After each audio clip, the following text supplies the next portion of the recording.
How to play Valorant on Xbox Series S or X. So first of all, on the dashboard home screen of your Xbox console, you want to take your left stick and then go to the search bar, click A on that, and then you just want to simply type in Valorant. Then you'll see a few different options for the Valorant. You're going to want to make sure it's the one that's all in caps there at the top left hand corner.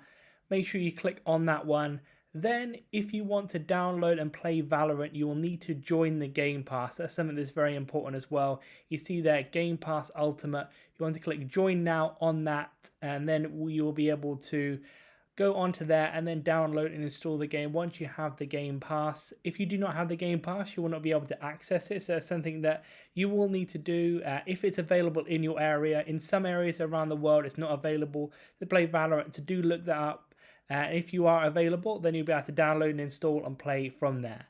Leave a like on the video if it helped and subscribe for more helpful videos.